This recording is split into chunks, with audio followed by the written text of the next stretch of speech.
There are students I remember not because of what they said, but because of how little anyone seemed to notice them. They could sit in a classroom full of people and still be completely alone. They could walk through a crowded hallway and somehow seem invisible. They could spend an entire lunch period near other students, but not really with anyone. And then they'd go home and a parent would ask, "How was school?" And the answer would be, "Fine." But it was not fine. It was not fine at all. And after 25 years working inside of schools, this is the thing that still breaks my heart. These are the students I call invisible teens. The soul-crushing part is that their day can look completely ordinary from the outside. They're not being bullied in the hallway, crying in the bathrooms, or part of some dramatic scene that would make every adult stop and pay attention. They simply move through the day unnoticed. Class after class, hallway after hallway, lunch period after lunch period. And by the time they leave school, no one said their name, asked how they are, said hi, or made them feel like their presence even mattered. 7 hours surrounded by people and not one real moment of connection.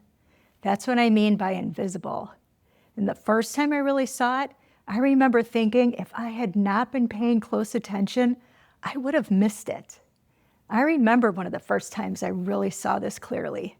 I was completing a school evaluation for a student. Part of that evaluation required me to observe them throughout the school day. Student observations are a normal part of what school psychologists do.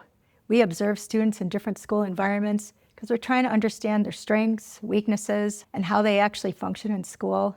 Usually during an observation, I'm looking for things like attention, work completion, following directions, participation, behavior. But this observation started to feel different. At first, nothing looked alarming.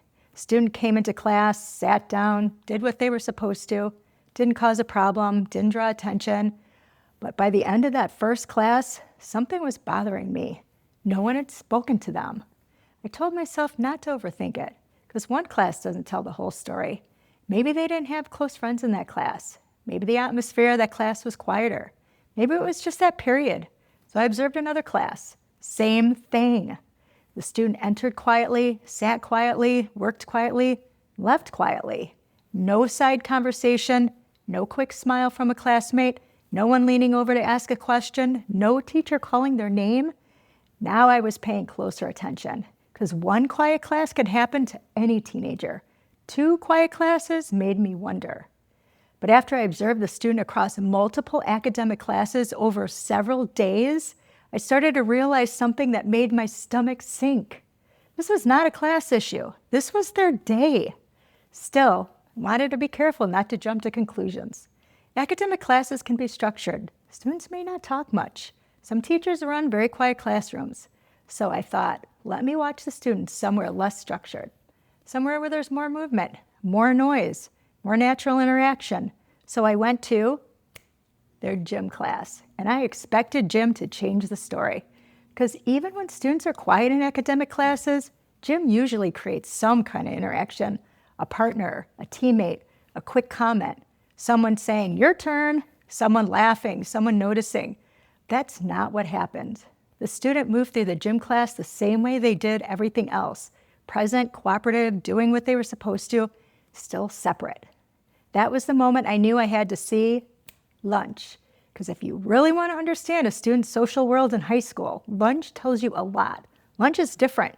There's no teacher-directed lesson, no assigned task to hide behind, no worksheet, no lecture. This is the part of the day where students choose where to sit, who to talk to, and where they belong. So I went to the cafeteria. And this is the part I've never forgotten. The student was not sitting alone at an empty table. That would have been easier to notice. They were sitting at a full table.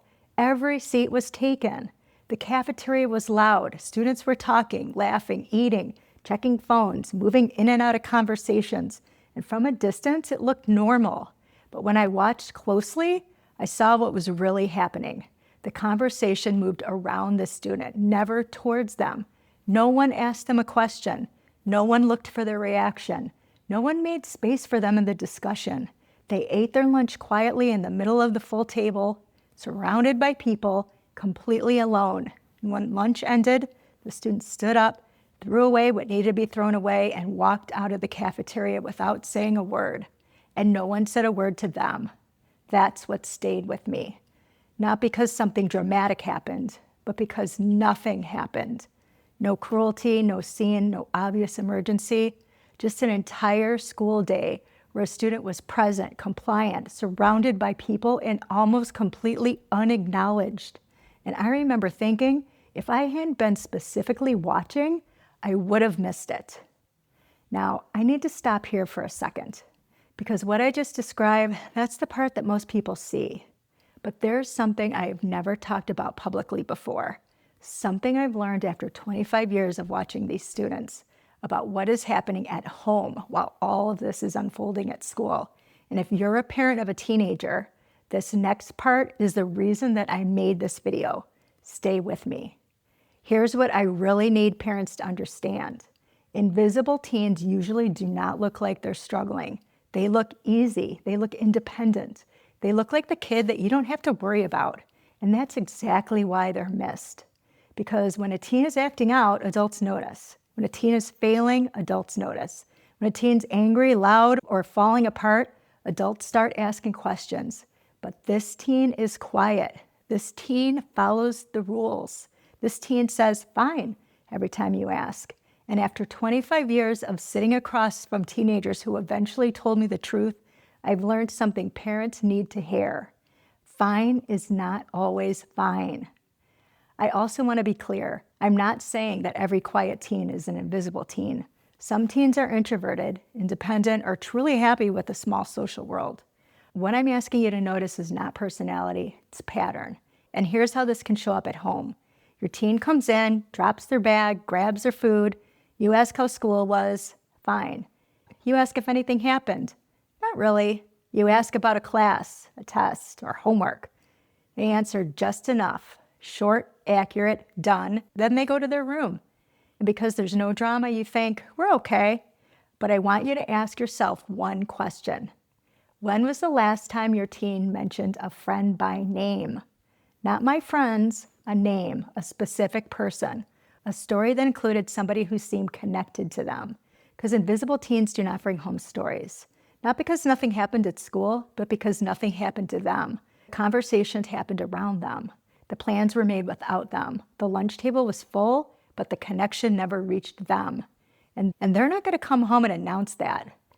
They're going to say, fine. And this is where one of the biggest tools of invisibility comes in, their phone.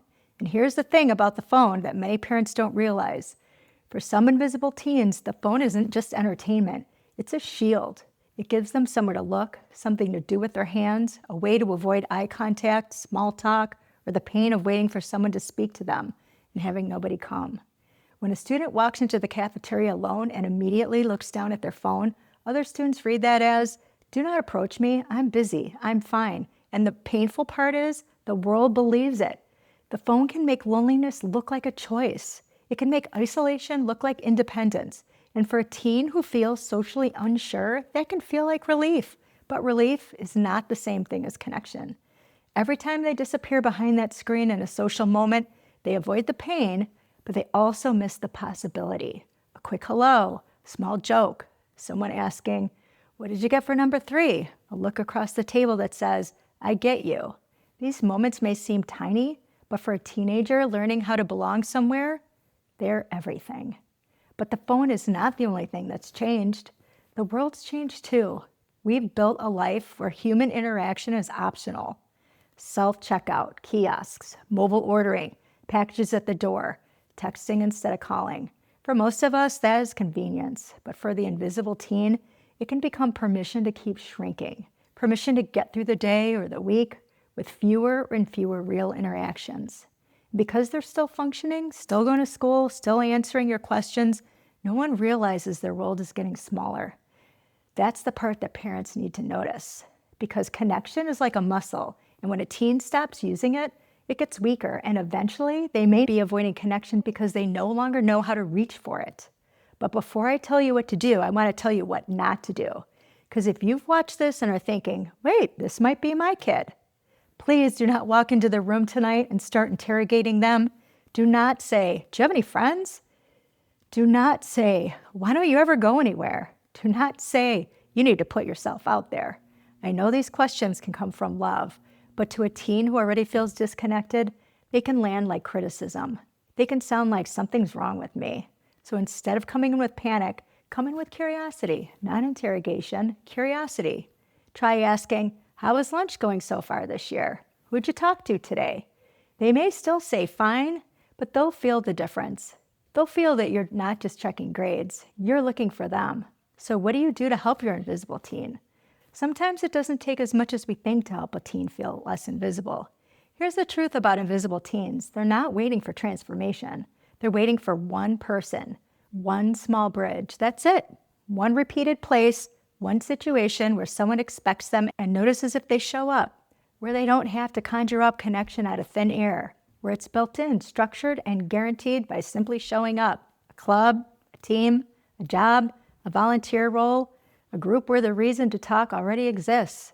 Because invisible teens don't need the whole school. They just need one corner of it. One adult at school who knows something real about them. Not just their name, something real. And if you want help looking at the bigger picture of your teen's high school experience, I created this free guide called The High School Roadmap Every Parent Needs to Succeed. It helps parents look beyond grades and think about confidence, organization, connection, and future readiness. You can grab it through the link in the description. And if this video helped you see high school differently, hit like and subscribe. This channel is here to help parents understand what is really happening behind the surface, not just grades, schedules, and college applications. And if this made you think about another parent, please share it with them. I want to go back to that student in the cafeteria, the full table, the loud room, the students talking all around them, and the one student sitting right in the middle of it, quietly eating lunch while the conversation moved around them but never towards them. That image has stayed with me for years. Not because someone was cruel, not because there was a scene, not because anything dramatic happened, but because nothing happened. No one said their name, no one asked a question, no one seemed to notice when they got up and walked away. And that is what breaks my heart, because there are students like that in schools everywhere, sitting at full tables, walking through crowded hallways, standing near groups, looking down at their phones, answering fine when they get home, and the adults around them may never know, because invisible teens do not look like they're asking for help. They look like they have learned not to expect it. So tonight, look closer, not with panic, with presence. Ask better questions. Help them find one small bridge, because your teen doesn't need to be seen by everyone, but every teen needs to be seen by someone. And for an invisible teen, that someone might need to be you first. If this video helped you see high school differently, subscribe. And if you want help looking at the bigger picture of your teen's high school experience, the free roadmap is linked below. Because some teens do not fall apart loudly, they disappear quietly. And the sooner we notice, the sooner we can help them feel seen again. They're in schools everywhere, sitting at full tables, walking through crowded hallways, answering fine, waiting for someone to notice. Let's make sure that someone does.